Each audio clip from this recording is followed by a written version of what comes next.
Hello everyone, this is Athar Mansoor. Through this video, I am going to explain to you the current crisis in France. Before I explain this issue, please subscribe to our YouTube channel. There is a playlist, World Affairs by TRACS. In this playlist, you are going to find many interesting videos. Besides that, this playlist, there are many other playlists which may be of interest to you in terms of enhancing your knowledge. So what is happening in France? In terms of background, French Prime Minister Bayrou lost a confidence vote of MPs on 8 September 2025, which ended his 9 months period in power.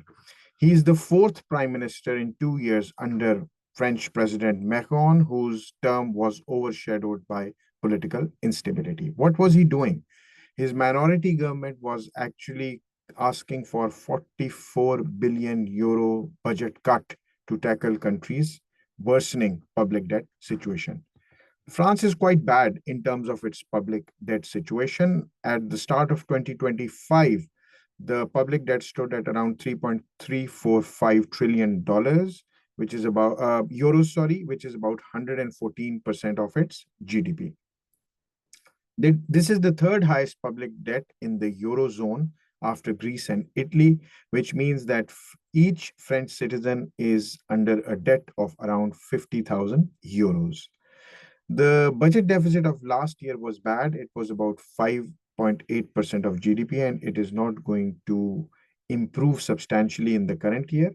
And that is why the public debt situation continues to worsen because the government continuously borrows for its shortfall.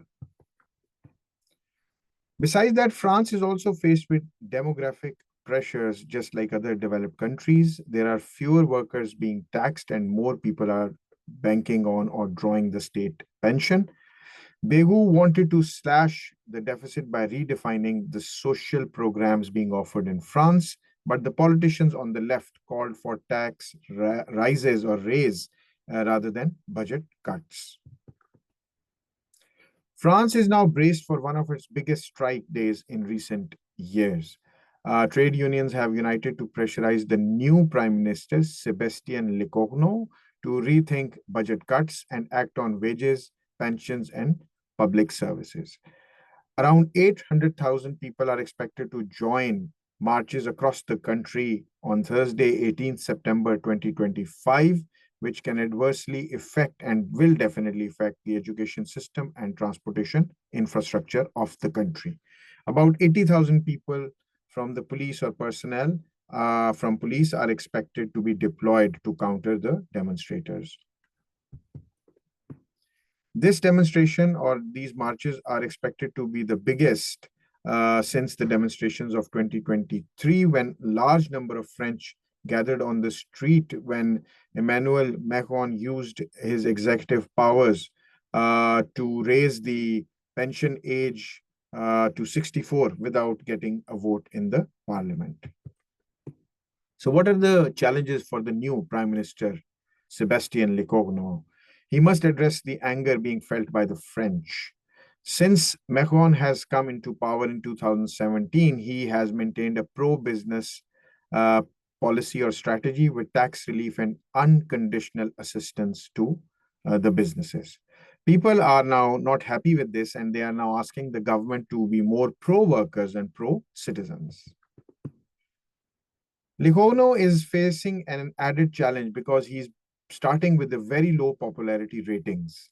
He is also struggling to convince the opposition parties that he is bringing something new.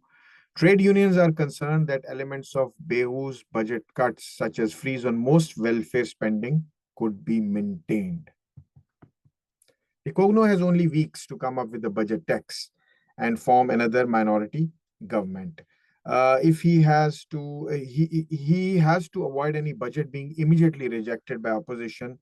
Otherwise, that might bring in another vote of no confidence against him.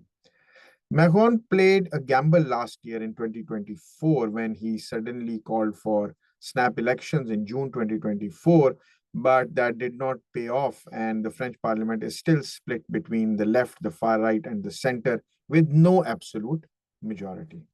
And that is why the repeated deadlock over the budget between the opposition and the government. If Licogno is to avoid being ousted by a no confidence vote, he is under pressure to find some way of appealing to the Socialist Party. The Socialists met him on 17 September and called for an end to harsh budget cuts, saying they wanted fair contributions from the wealthiest and more policies to help French people make their ends meet. France is facing another challenge because the Fitch rating agency has downgraded the country's credit rating last week amid concerns over its political instability.